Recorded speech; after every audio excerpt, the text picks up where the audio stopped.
more than okay to clap. What a beautiful way to start our evening, this eve of Anzac Day gathering at St Andrews here in Lismore. My name's Jenny Dale and I'm the MC for this evening. If you were here early enough, you would have heard Deirdre Palis tucked away over the side on the piano. Deirdre played several pieces, and I'll just, if you were here, it's not a quiz, you don't have to sort of say how many you recognised, but we heard Danny Boy, Will Ye Go Lassie, Sakura, the cherry blossom song from Japan, Maranoa Lullaby, an Aboriginal tune from West Queensland, and Shelter, the last one was Shelter by Eric Bogle and John Williamson. And the last couple of lines from that are, may she always be our shelter and may we always live in peace. And we've just heard Imogen Wolfe and her wonderful Clunatics. I'm assuming they're the choir from Clunes, and the Clunatics sang that Gaelic blessing, Deep Peace, to set the tone for this evening. There will be music through this evening, interspersed with speakers, and I'll introduce those speakers when we come to them. This is a multi-faith and community event on the eve of Anzac Day, so that we can all reflect on not just peace, but the damage that war does to everyone involved. I would like to acknowledge we are on the land of the Widjabul Waiable people of the Bundjalung Nation, who've lived here in peace and harmony with the earth and this magnificent place and all that nature throws at it. Floods and fire and torrents and storms and everything for many, many tens of thousands of years. And we can learn a lot from how our Aboriginal brothers and sisters and their ancestors lived in harmony together and on this land. So I would like to welcome our very first speaker, and it's very fitting that Auntie Thelma James comes and gives us her welcome to country. She's a busy woman. I don't know, she talks about retirement, but we don't ever think it's ever going to happen. Please give a warm welcome to Auntie Thelma James.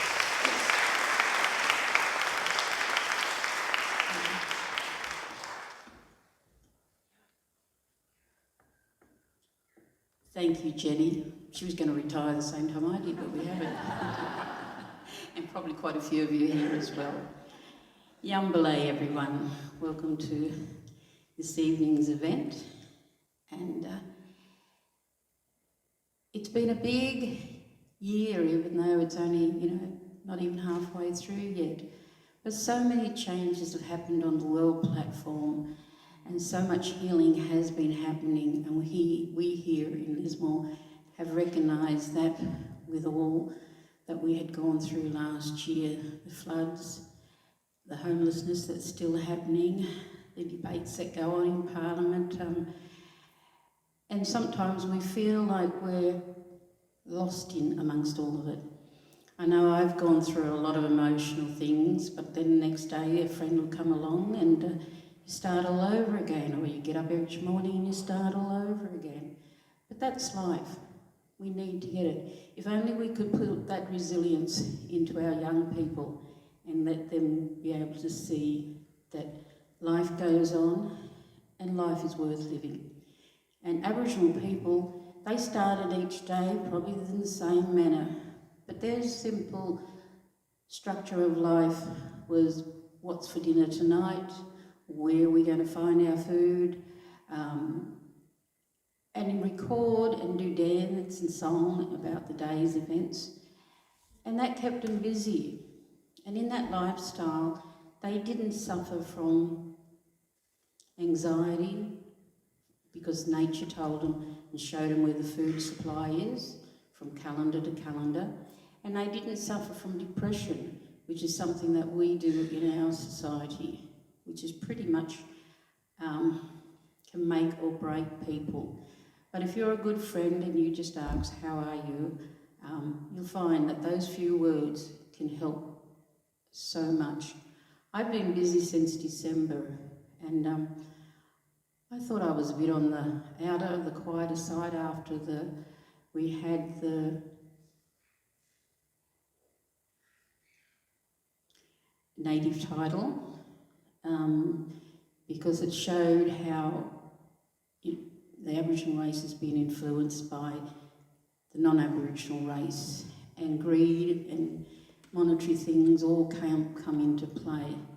And so for a while there I thought, that's nice, I'm out, I don't mind, I can have a rest now. And then something happened, and I've been out about 2 or 3 times a week since December. And people are wanting to learn about our culture. Maybe it's because it's getting time towards the voice. And yes, we do need to have a voice. We've had our voice taken from us for so long. But there's also the Uluru Statement. And politics come into everything. And I think if people want to, and are genuinely thinking about Aboriginal people, there's so many good programs on SBS and ABC, which is telling the truth now. And it's all about truth-telling.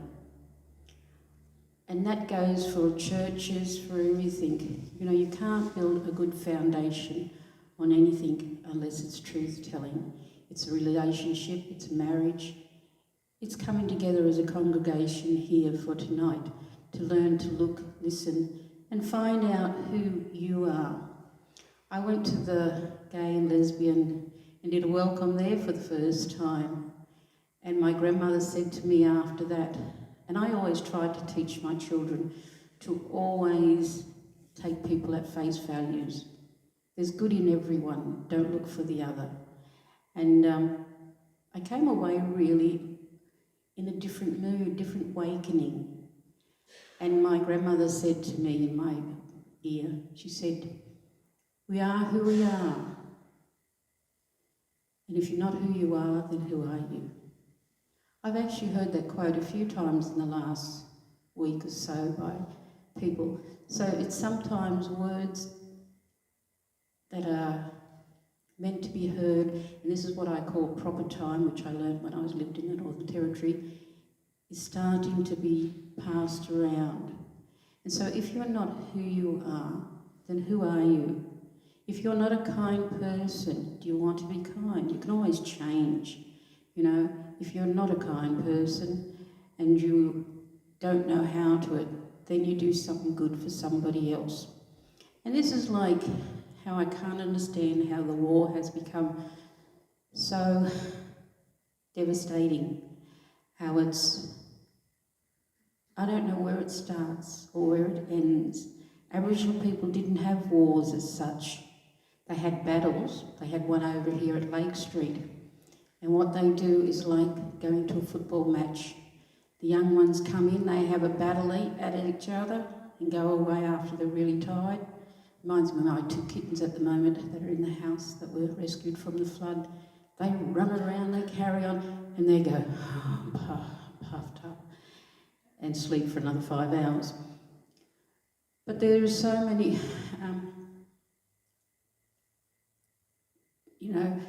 things that are happening, and I think we all need to stop and think. And if I have one thing to say, is that who are we? If we're not who we are, then who are we? I'd like to acknowledge that we're here on Aboriginal land, and one of the good sites where all Aboriginal people usually pick the good sites, then the churches come and pick the good sites too. And they'd look out over the river and they could see, because other people would be posted on the hills around the top, because remember this was all trees around here, it was a great big rainforest, and so they could see if somebody was coming. And people didn't come unless they advertised, and that was by sitting down making a fire. So, to sit and enjoy the beauty of things is a wonderful gift. And sometimes you need to sit every now and then and see the little insects and the little critters, as well as the little plants. And think what a wonderful world this is. Okay, I'd like to acknowledge our elders past, present and emerging. That may they get their wisdoms from our ancestors, who were such grateful, wonderful people, whose only goal in life was to be there to make sure that we had a planet for our future generations to come. Thank you.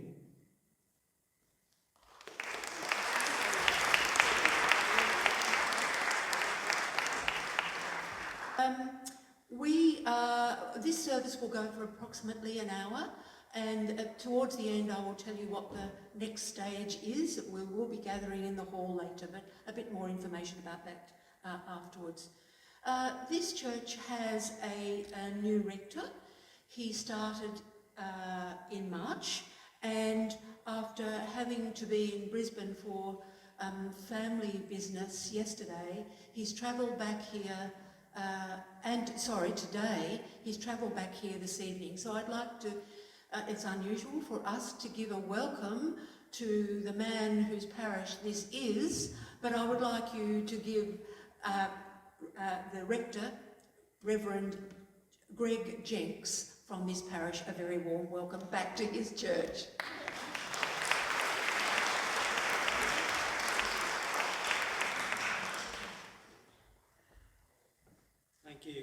Thank you, Jenny. I'm not the rector, I'm just the locum, so I'm the temp.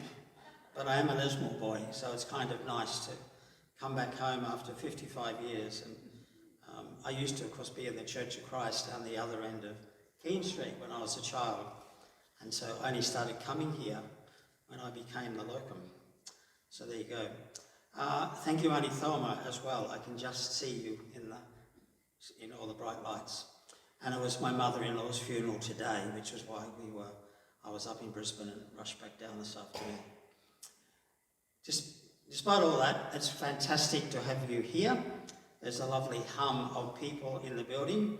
I don't normally hear that hum on Sunday morning, mostly because what we do here on Sunday morning is not particularly relevant to how your life is folding out that week. But when something is happening here which touches your heart, it's wonderful to see you here. And I hope that this parish will do more and more of the things that speak to the heart of resilient Lismore. I'm obviously representing the church and welcoming you to this place. I'm wearing an unusual stole, which the church folk have never seen before. It's a stole for the Friends of Sabeel, in fact for the Sabeel Centre. And Sabeel is an ecumenical grassroots liberation theology centre in Jerusalem, where Palestinian Christians, yes, there are such things, try to find resources from their faith and the Bible they share with the Israelis to work for justice and peace and reconciliation. So their own struggle is not unlike the Indigenous communities' struggle in this land here. So as a long-time member of Sabeel, I'm very happy to be able to wear this stole at our remembering and healing. War is all about empire, and actually when we look back to the wisdom of Jesus, he was not about empire. He spoke about an alternative empire, God's empire, and invited us to choose under which empire we would live, Caesar or God. Unfortunately, at the time that the King James Bible was being translated, Spain had an empire, and they were our enemies, and we didn't have an empire, so the Greek word got translated as kingdom of God. Politics is everywhere.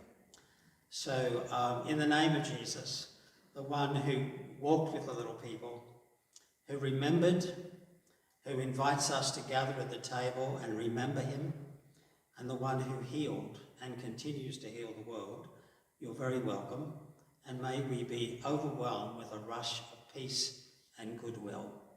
Thank you. Have you wearing that stole and speaking from such a personal and heartfelt place.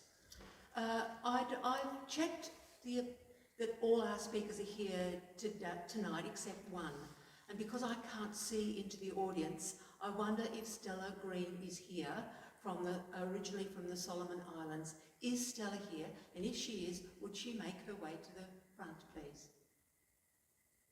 I can't see any movement. Okay. Look, we all know these things happen. Life has a way of changing our plans. And can I say, I'm referring particularly to our pianist. I don't ever notice who's using what pedal on a piano, but our poor pianist has a broken bone in one of her feet. And that happened as she was boarding a plane to go to Sydney only recently. So yes, life happens, doesn't it? And life plans have to be changed. It's side saddle, Jenny. Sorry? Side saddle? Side saddle, you did very well. So our next speaker is Mickey Foss, and Mickey is going to speak to us about war, peace and refugees. As we know, we have a lot of new settlers. Mickey, would you, while I'm speaking, would you come forward, please? As we know here, we have a lot of new settlers, particularly from South Sudan. Sudan is a country that's racked by war at the moment. Lismore has a history of reaching out to people that goes back generations from when the new settlers came with the Aquarius movement. So we are hoping, and I know there's some things happening in Lismore right now about our role in welcoming and settling, continuing to welcome and settle new settlers. So please make Mickey very welcome.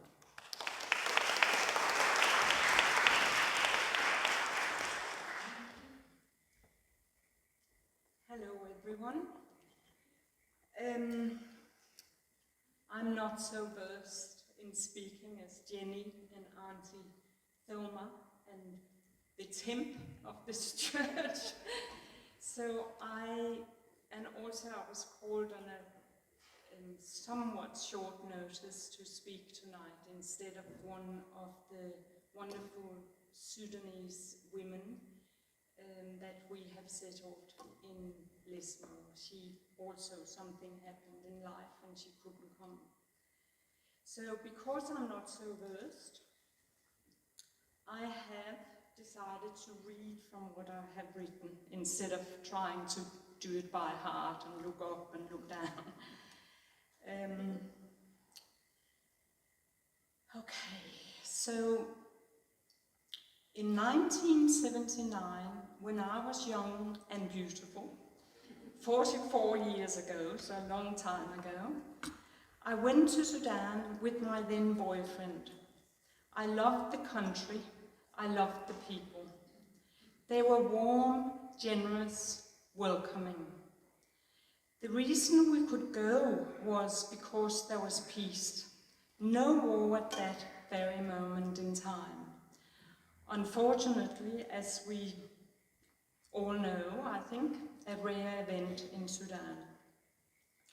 When we think of war, we mainly think of the terrible destruction in the country in which it takes place. We think of innocent civilians dead, homes destroyed, soldiers on both sides killed and maimed. Tonight, let's spare thought for the refugees. The refugees that flee to camps in their own country, the ones that flee to neighboring countries, and the ones that flee to lands further afield. According to the UNHCR, or for those like myself who struggle with acronyms, the United Nations High Commission for Refugees, the number of forcibly displaced people reached 103 million in mid-2022. That's already 9 months ago, so the number would be higher already. 103 million displaced people.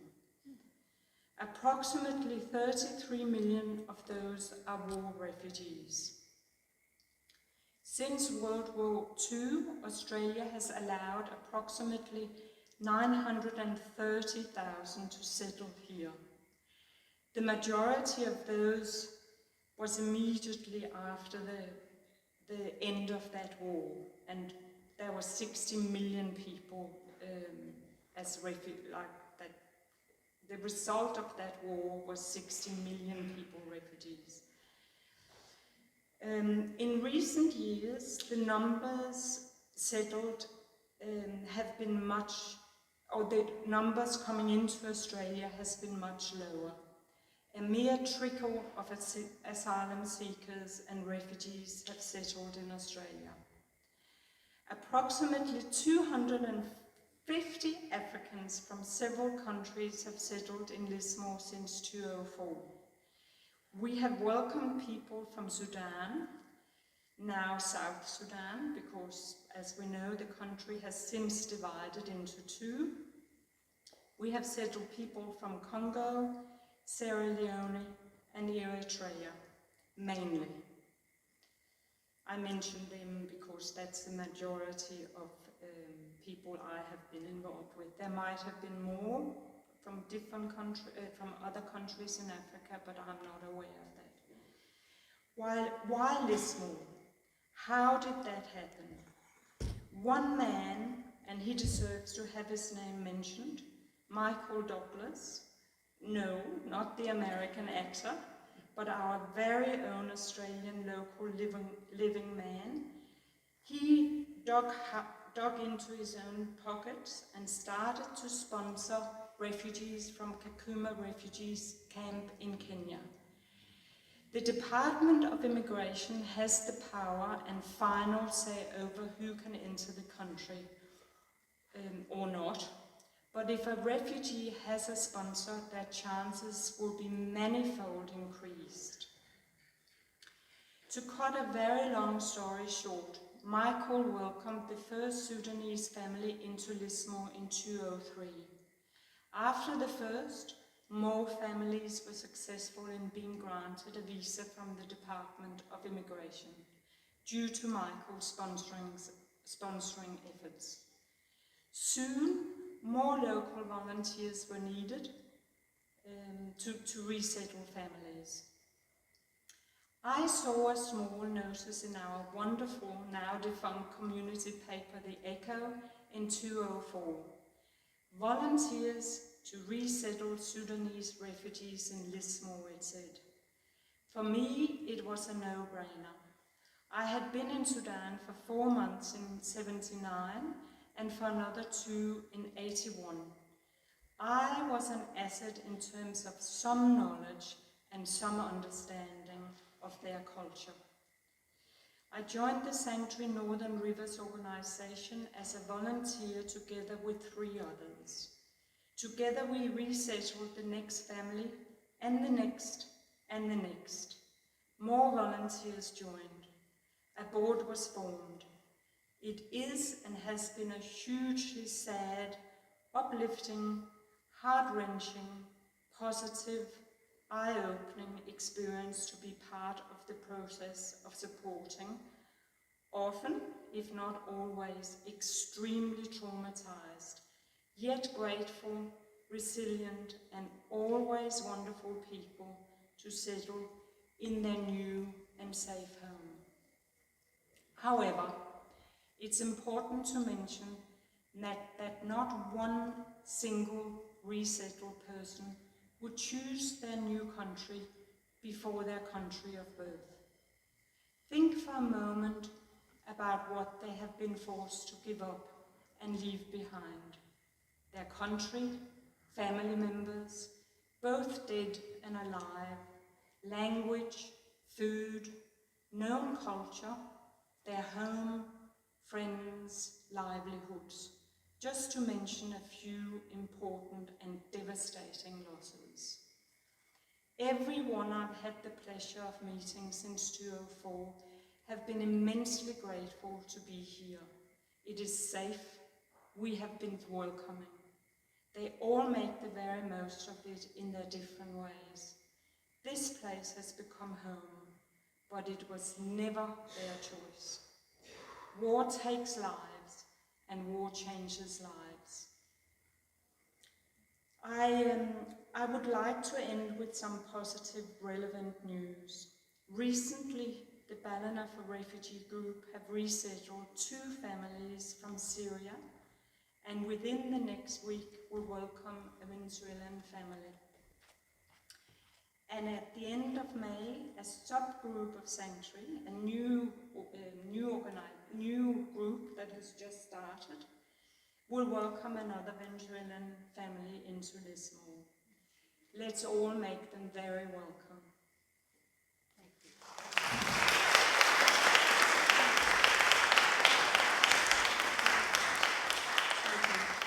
Thank you, Mickey. That news about the Venezuelan family was announced on Saturday, and we are very, very excited. And I'm sure, as our community, we will reach out to them and support them. And Sanctuary is a wonderful organisation. If you would like to join, they've got a website, Sanctuary Northern Rivers, and please do so. Okay, we're going to have some more music in a moment, but first of all, before we do that, just let me to tell you a little bit about Remembering and Healing that's been referenced tonight. Remembering and Healing started 15 years ago, and it was the brainchild of 3 magnificent women, Sabina, Margaret and Larissa. And 14 years ago, this service was held for the first time, and it's been held since then. This is the 14th. I think there was a year missing with COVID. I'm not sure, I can't remember. I think I've been to all of them, and I think many people have too. It first started in the Uniting Church, but in 2017, that church was hit by the flood then, and at that stage, it moved to this church. And I think, did I say it was, Ra was started in 2008, so how many years is that? More than 15. Do the maths, 17, 18? 17 years. So a long, long time. It's really been here a long, long time. It is designed to have us think and reflect. Remember what's happened in wars of the past and wars now, and heal the wounds, both visible and invisible, that are created from war. Over the years, we've had lots of wonderful ceremonies here, handing back of a Japanese sword. We've had SAS soldiers speak about his experience, and we've had multi-faith and multi-community, multinational community members speak about what war and peace means to them. I'm very fortunate to have been asked to be a patron of this organisation, and that's one of the reasons why I get to do this MC job each year, which I really enjoy and appreciate. So now, if our choir would like to come up and sing for us again, they're going to, I haven't written down the songs that they're going to sing this time. Would you like to tell me or tell us? Or, yes, come on. Let's hear the wonderful speaking voice, not just the singing voice, of Imogen Wolfe. And you can see her face too. Thank you. We're going to sing two songs. The first one is a James Taylor song called That Lonesome Road. And the second one is a beautiful song called One Day, which is written by a man whose name is Matisyahu, who was an American Jewish man, and that is a song about really the struggle for peace and the hope for peace. So the first one's That Lonesome Road.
One day, one day, one day, oh, one day, one day, one day, oh, stars are laying under the moon, and thank God I'm breathing. Then I pray, don't take me soon, 'cause I am here for a reason. Sometimes in my tears I drown, but I never let it get me down. So when negativity surrounds, I know someday it will all turn around, because all my life I've been waiting for, I've been praying for the people to say that we don't want to fight no more, that we know a war, and the children will pay. One day, one day, one day, oh, one day, one day, one day, oh, it's not enough, we'll all lose, 'cause we all lose when they feed on the souls of the innocent, blood-soaked pavement. Keep on moving though the waters stay raging. And in this maze you can lose your way, your way. It might drive you crazy, but don't let it faze you. No way, no way. Sometimes in my tears I drown, but I never let it get me down.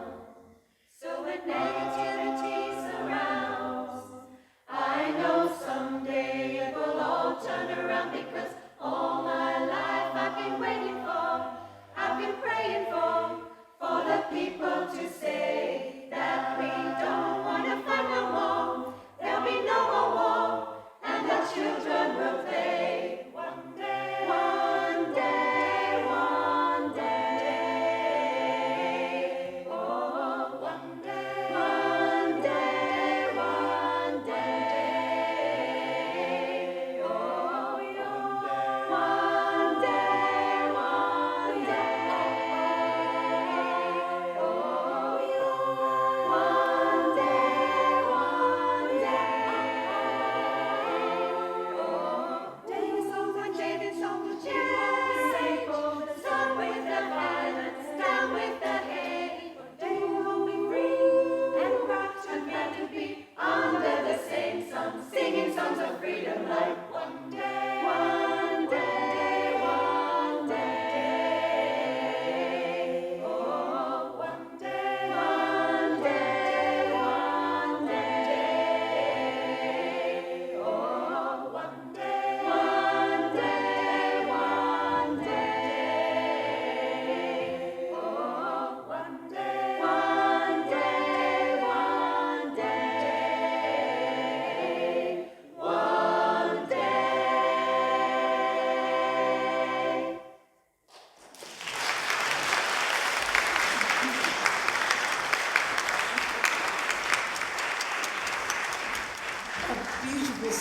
Two beautiful songs and beautiful sentiments too.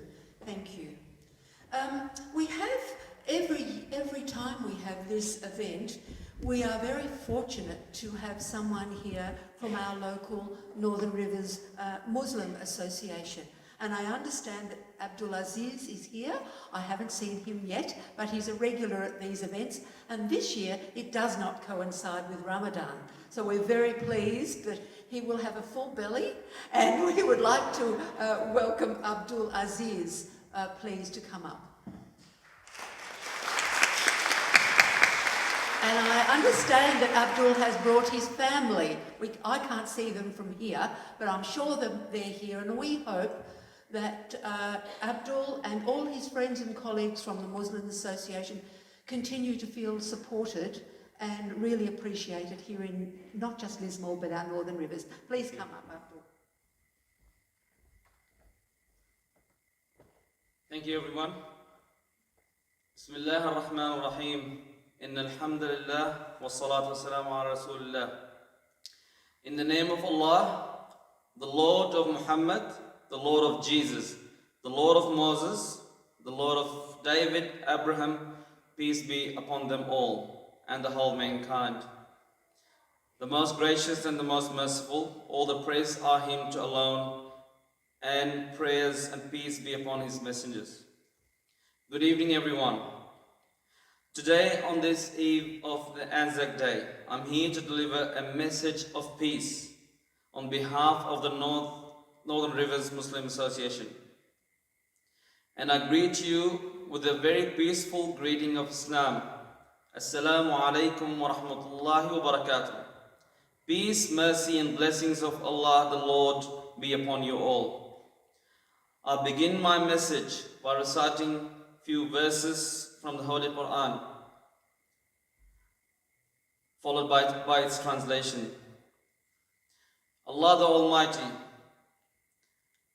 clearly says in Quran, Bismillah ar-Rahman ar-Rahim, Ya ayyuhan nas attaqu rabbakum alladhi khalaqakum min nafsin wahida wa khalaqa minha zawjaha wa batha minhuma rijalan kathiran wa nisaa wattaqu allaha alladhi tasaaluna bihi wal arham inna allaha kana alaykum raqiba.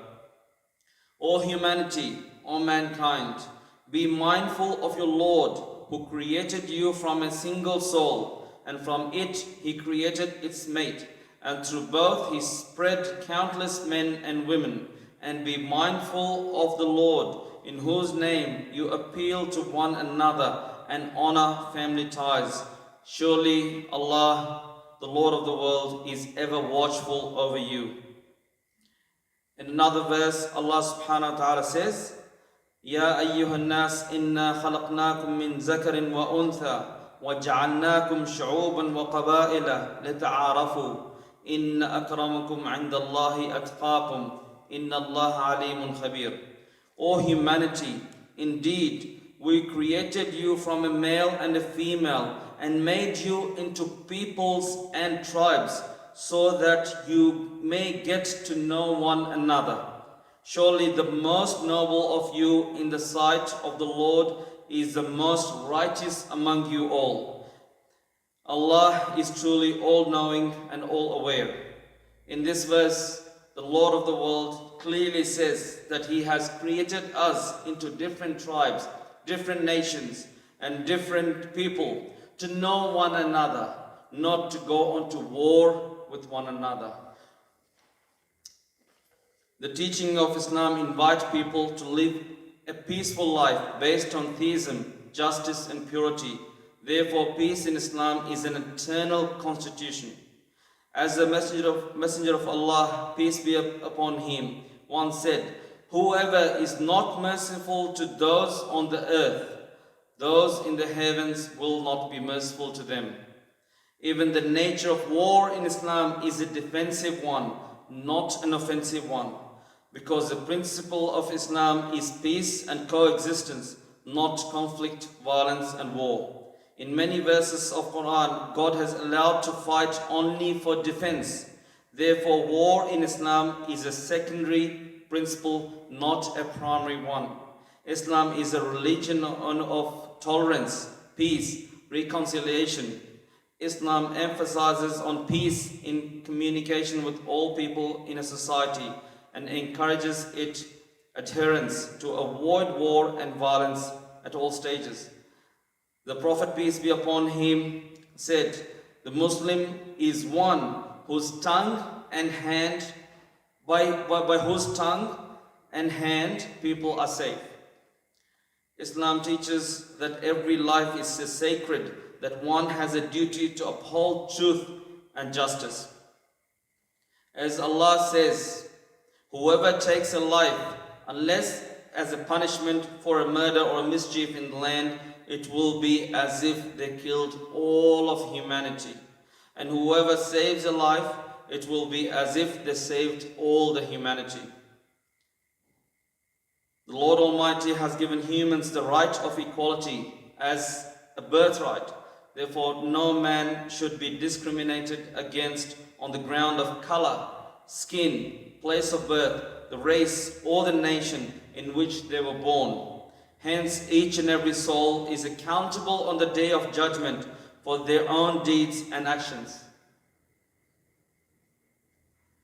Our beloved Prophet Muhammad, peace be upon him, said, "Many nations before you were destroyed, where there was one law for the powerful and another one for the weak. Consequently, we must completely condemn any act of war, violence, injustice, and cruelty towards any humankind, nation, or country, despite of the region, race, religion, and influence. Whether it's a Russia invading Ukraine, or Israel invading Palestine, or the wars which our Australian troops have gone to for no reason. The countries we know clearly, the countries which were not against war, which were not at war with Australia, but Australians unfortunately were forced to go into them and lost brothers, fathers, and sons for no reason other than their ties with the countries to follow them. Here I end my message with a greeting and peace and blessing. Assalamu alaikum wa rahmatullahi wa barakatuh. Thank you.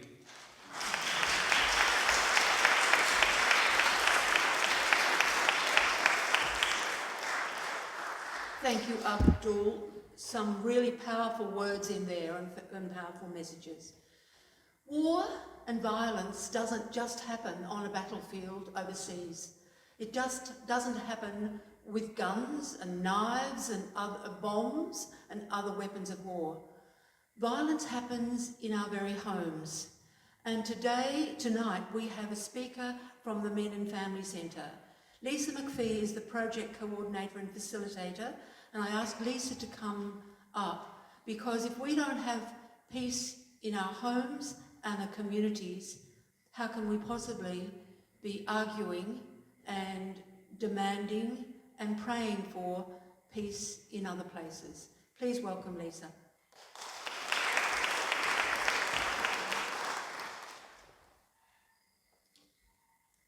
You really can't see when you're up here. Thank you for the kind invitation, Jenny and the members of RAD, to speak at this important event. As Jenny said, I'm here to represent the Men and Family Centre. I'd also like to thank Auntie Thelma for her welcome to country and her wise words, and to also say that we are standing in solidarity with you around the voice and the long overdue voice to The Men and Family Centre is a very small organisation, so I'm just going to spend a little minute telling you what we do, because many people have never heard of it. We're a small non-government agency. We have offices in Lismore and Tweed Heads, and we, like so many of you here tonight, work for peace and safety. Our violence prevention work has at its heart the safety of women and children, and we carry out this work in a number of different ways. We work with men who are using abuse and violence in the home, causing harm to their families. We work with their partners and children. We also have a primary prevention team called the ARC Gender Relations Team. ARC stands for Accountable, Respectful, Connected. Primary prevention is about working at a community level to change beliefs and attitudes that support and enable violence to happen. We also, most recently, have had a flood response project called Healthy Men. A large part of our work across our entire organisation involves exploring with men and with our community the impacts of narrow versions of masculinity and rigid gender stereotypes. And as we are here on the eve of Anzac Day, I can't help but wonder if what we teach our young men about what it means to be a man has changed much in the past 100+ years. What would have been the expectations or rules our menfolk 100 years ago unconsciously had in their kit bag, gifted from Australian culture as they sailed to the other side of the world? No doubt it would have included strongly prized attributes like stoicism, self-reliance, toughness, physical strength, daring, aggression, not showing emotion. And what is wrong with these attributes? You might find yourself wondering. We all have times in our life when stoicism is the only option, when self-reliance is what is needed at that moment. But what the problem is that if these are the only attributes we value, the only tools we put in our young men's kit bags, then we do them a disservice. Life is complex and challenging, and there are times when being able to ask for help is life-saving, and when strength is in showing fear or sadness or confusion, when yielding is the daring act, and being out of control and vulnerable is totally acceptable. Interestingly, if we wind 100 years forward, a 2018 survey of over 1,000 young Australian men aged 18 to 30 sought to understand the pressure young men experience to comply with what they termed the man box, the rigid ideas, the social rules and expectations of being a real man. Interestingly, many of the attributes in our Anzac duffel bags appear in this survey, as well as being in control, not backing down from threats, being the breadwinner, having many sexual partners. We are familiar with this stereotype. We see it every day when we turn on our television, when we see advertising, movies, social media. It is alive and well. Indeed, it is so alive and well that 2/3 of the respondents to that survey stated that this narrow definition of what a real man is what had been taught to them, and this was how they were to behave. But when we start to look more at the research from that survey, we get to see the harm that this narrow definition of masculinity is doing to all of us. So they started to compare the responses and found that the people that strongly believed in the man box rules and compared them to the people that were out of the man box rules. So 44% of men had experienced suicidal thoughts in the last 2 weeks who were in the man box. 22% who had more diverse definitions of masculinity didn't. 47% of respondents in the man box had used physical violence in the past month. 7% of men outside of the man box had. 46% of men in the man box had made sexual comments to women and girls that they didn't know. 7% of men outside the man box had done this. And interestingly, 38% of respondents in the man box had had car accidents in the past year, while only 11% of men outside the man box had. So I invite all of you tonight in your work for peace to think about what we can communicate to our sons, nephews, brothers, partners and friends about the attitudes, behaviours and expectations of what it means to be a man. And let's give everyone a full set of skills in their duffel bag so that we can be who we are, we can have the freedom to be who we are, and our world can be more peaceful. Thank you.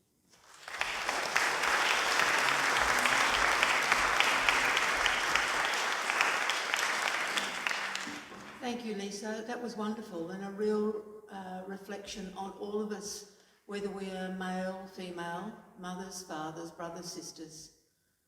We all have a role to play in changing that narrative and the things that are in our young men's toolboxes. Thank you. Our next speaker tonight is Elaine Savajou. Elaine is from the Northern Rivers Baha'i community. Elaine, would you come forward, please? After Elaine speaks, we'll be having our candle lighting, and I am aware that I said we were going to be for an hour and we've already gone over. But I'm sure that you wouldn't have missed anything so far and you don't want to miss anything to come. So please come forward, Elaine.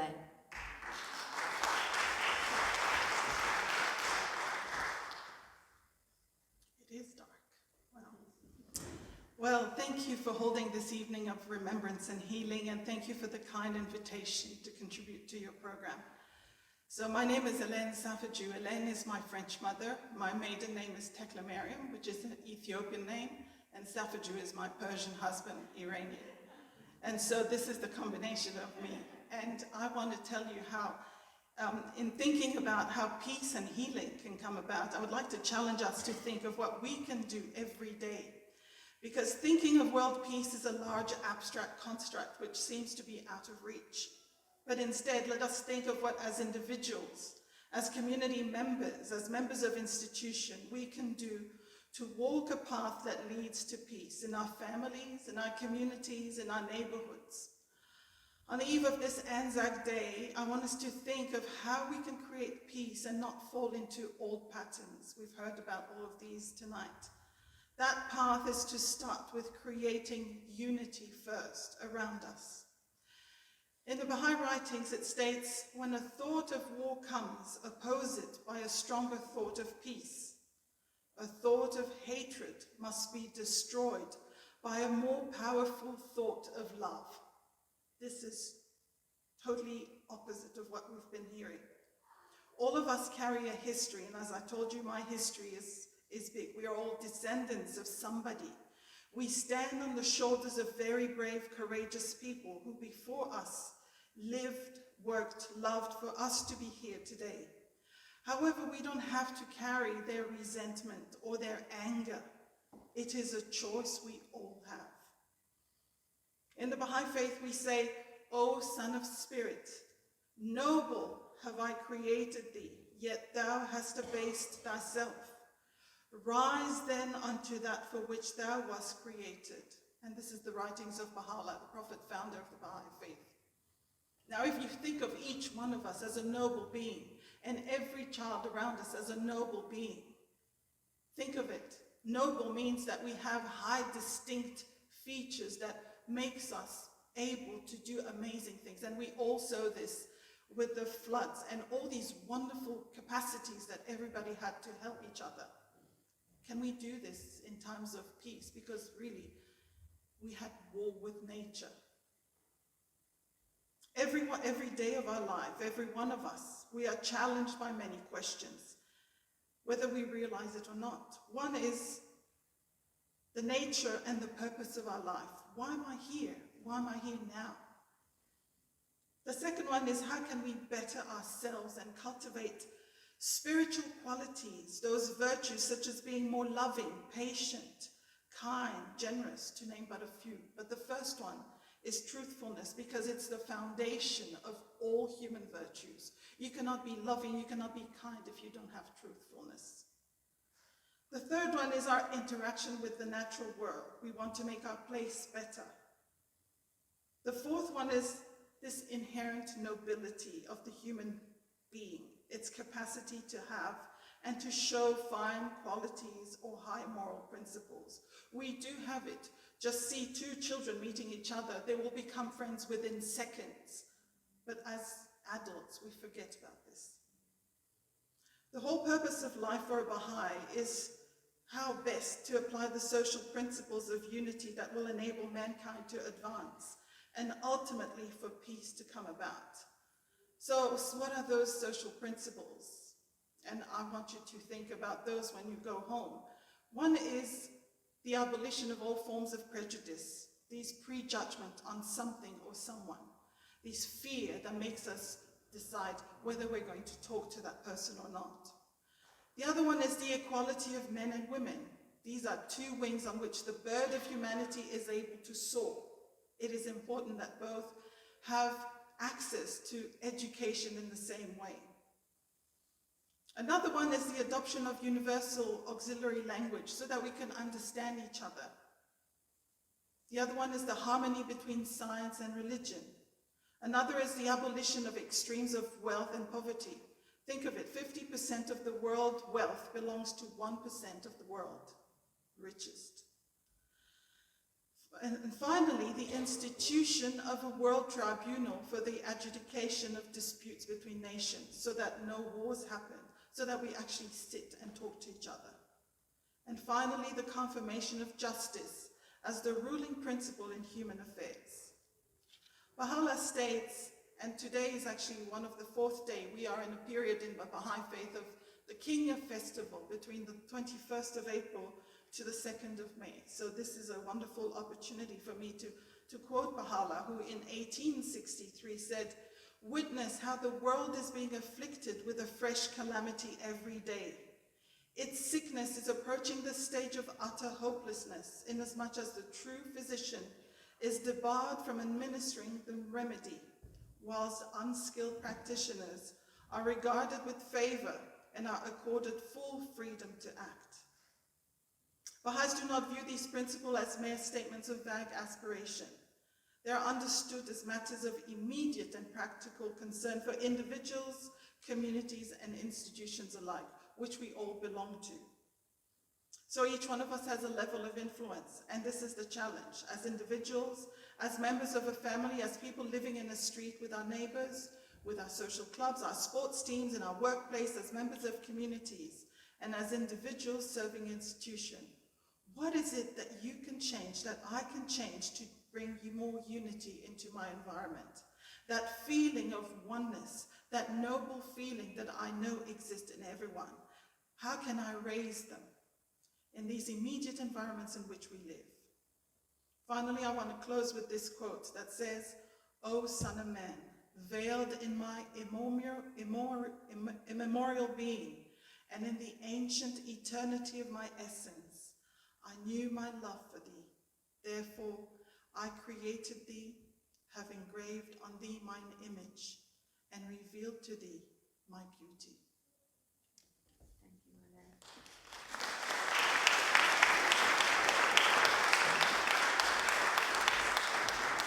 Thank you, Elaine. Beautiful. We've now come to our candle lighting. This has become an important part of every Ra ceremony, and it's lighting the candles for peace. We have an array of candles up here, and I'm going to ask Manuela and Sabina to come forward to stand either side and to light the taper. Then I'm going to ask anyone who would like to form two queues either side of the wreath here and light a candle and make your way back to your seats. During this, we're going to have some beautiful music from our one-footed piano player, Deirdre. Deirdre has chosen two particular pieces of music, so I will ask you to come forward now, and I will tell you as you're forming up what we're going to be hearing. So first of all, Deirdre is going to play the 18th variation from Rhapsody on a Theme by Paganini by Rachmaninoff, who is a Russian composer. Her second piece of music is Spiegel im Spiegel, which means Mirror in the Mirror, by Arvo Pärt, a contemporary Estonian composer who's aged 87. Deirdre has chosen both of these pieces of music because both of these men had to leave their country of birth due to war. So that's the connection between these pieces of music. I'm going to sit down and be quiet so you can listen to the music and reflect as each person lights their candle. And as we reflect, that beautiful music can come from the most war-torn of places. Thank you.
Thank you, everyone. We almost ran out of candles.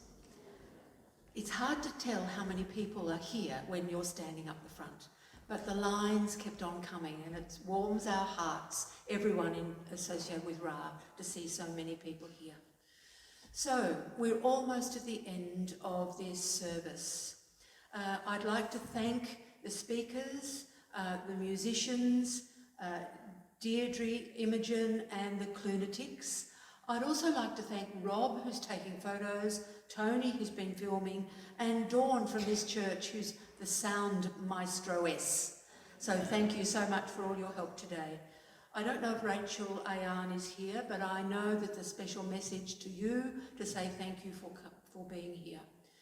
It's not easy, but unity, love and kindness are important in our world, and there are other words or other manifestations of peace. As we reach the end of this service, I'd like each of us to turn to someone near you and wish them peace. And I'm choosing the 3 words that come from one of the final songs that Imogen and her choir is going to sing. The words are peace, love and hope. Would you please turn to someone near you and with genuine care in your heart, wish someone near to you peace, love and hope.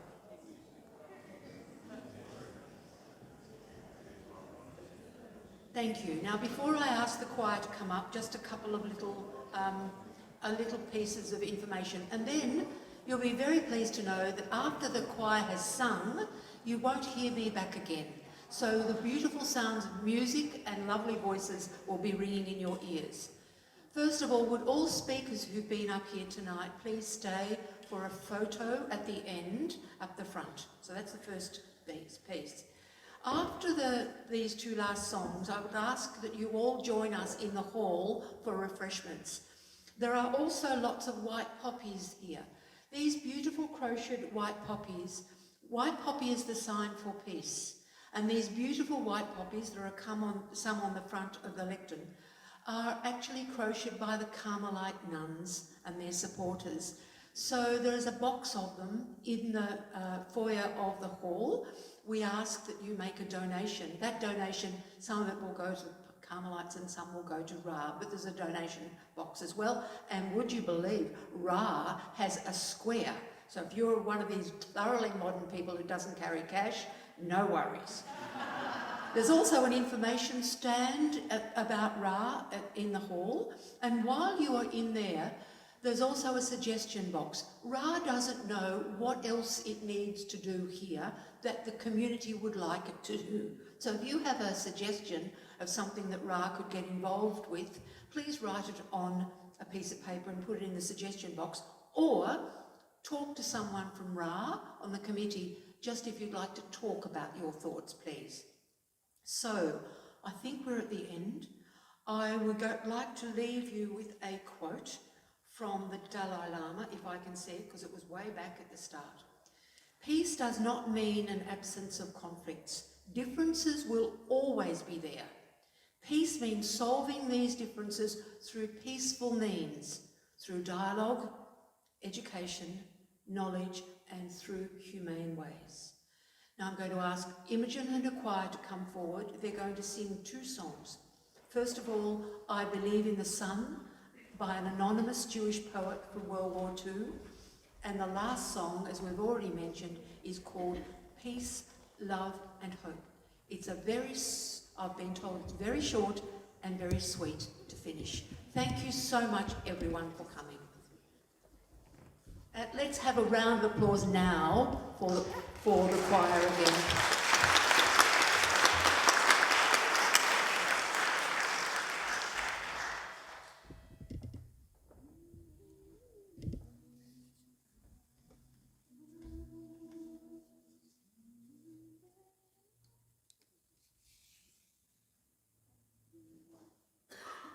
I believe in the sun. I believe in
short and sweet, and the words are peace, love and hope for us all, which is, I think, probably a sentiment we can all get behind. So sing along if you fancy.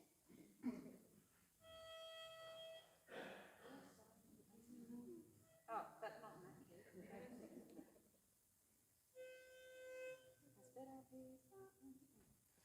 Peace, love, hope.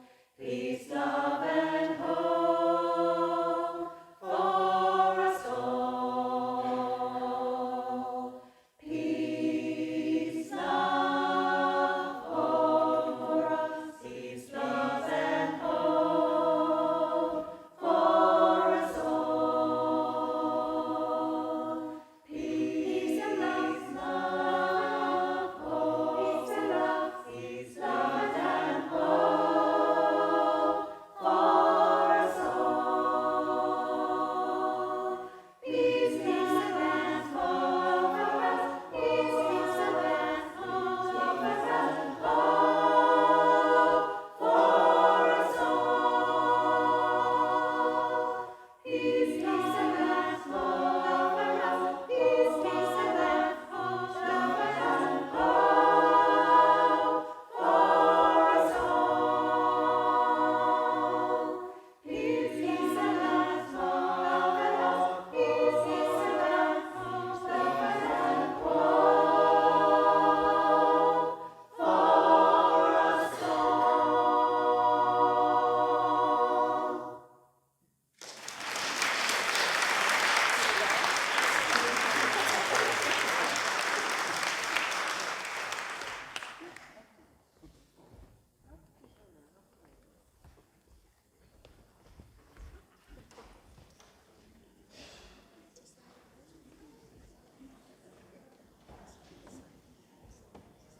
Let's all thank Jenny, please.